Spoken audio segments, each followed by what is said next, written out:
Yeah, it was nice to see you. It's good to see you as well. So a lot has changed since this time last year because you guys were just kind of starting. We were just getting it going.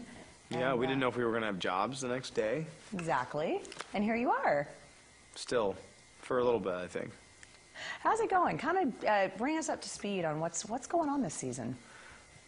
You know, Damon's been forced to sort of feel and sort of understand what it's like in this sort of human form to actually feel and care about things, which is sort of throwing him. And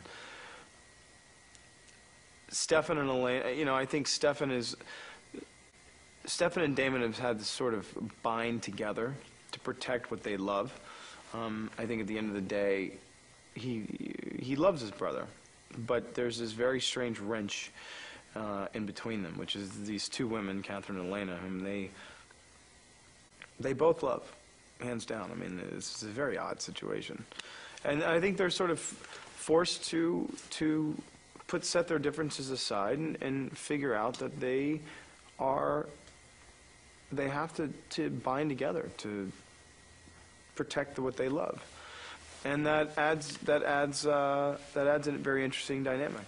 And I think that Damon is sort of going through the human emotion of feeling and what it's like to forge relationships and raise the stakes in your life and actually care about something. And it's throwing him, and it's pissing him off in many ways. I think your fans are happy. You guys, I mean, internationally, it's astounding. You know, it's really cool. It is. It's so cool. How is that for you? I mean, are you kind of like oblivious to it, and then you go someplace and they're like, what the heck? That's about the way it goes, which is great and so refreshing because we live in Atlanta, Georgia, and we shoot there, and Atlanta is very good to us, and everyone, they're just very respectful and wonderful, and like, I mean, everywhere, but we live in a bubble, which is the Vampire Diaries. We just only work there, and then we travel outside of out of Atlanta, and it's this amazing, you know, it's so welcoming. I mean, our fans are so welcoming to us in whatever city or town or state that we're in, country, continent, planet. They're great. They're really great, and they're really warm and very inviting and enthusiastic. There's such a great enthusiasm by virtue of the fact that a large portion of the demographic is very young, and they're exceptionally enthusiastic. So it's a blast, you know, it's a lot of fun. Yeah, once you hook that demographic, like the teens, tweens, any of that up to like the early 20s, if you can get them latched on, that's it. But they're so much fun, and they're so giving to us, and they're so, when you listen to their thoughts and what's going through their head and sort of the stories that they come up with and the things that they conjure up in their head, and also, too, how well they read through the lines, you know. I think that one of the biggest, most underestimated, underappreciated demographic in the world is our youth. What we don't understand is, or don't realize is that they are wildly compassionate. They're wildly observant. And they have these mini focus groups everywhere because they're in schools. So they're constantly talking to each other, and they're firing off ideas at each other.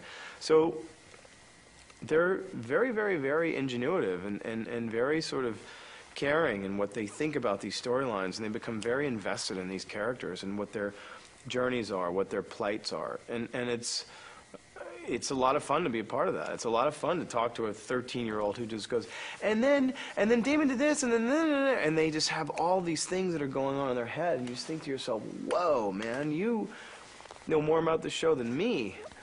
It's always great.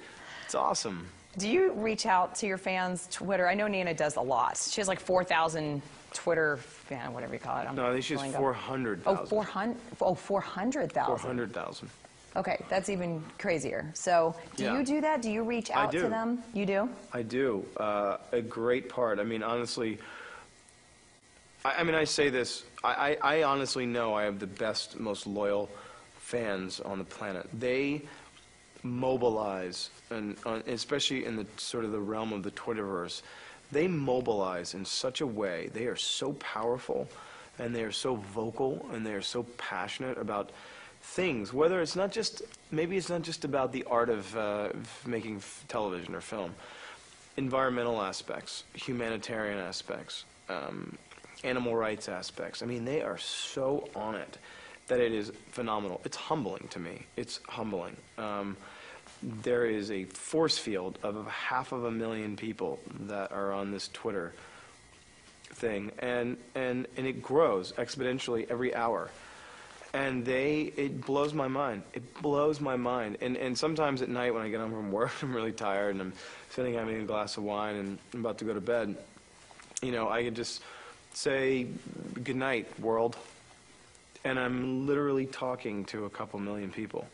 And it is just, you know, when you travel around the world a lot, you realize sort of how small the world is. And this interconnectivity of what this communication company, Twitter, has done, has brought everyone together in such a strange way that when you get into bed, you really feel as if you literally just said goodnight to a couple million people. That is a very profoundly interesting aspect of this sort of modern 21st century life. It's so cool. And anything that you're passionate about, people find passion within that.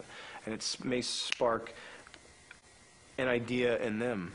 It may spark some 15-year-old kid to start a recycling program in their small town in Ohio, and it happens. Or in Zimbabwe, or in Uganda, or in anywhere in Latin America. I mean, it's everywhere. It's global. It's a really, really, really cool thing. So cool. They're cool tools, that, and they Facebook are. and everything. Yeah. Especially if you're putting out positive things to the people who respect you and looking up to you. And it's great. And when you look at their responses, Facebook as well. My foundation, I launched a foundation that deals with Facebook, and it's amazing. I mean, if you're putting that amount of good energy out there, and you have that amount of good energy coming back, then there is actually a transfer of really positivity. It's really cool. What's your foundation called? It's called the Yyenom Summerholder Foundation. And I launched it on my birthday, December 8th, and the response has been overwhelming from the world. So I thank them so much. I mean, we had donors from 195 countries, and they still come in every day.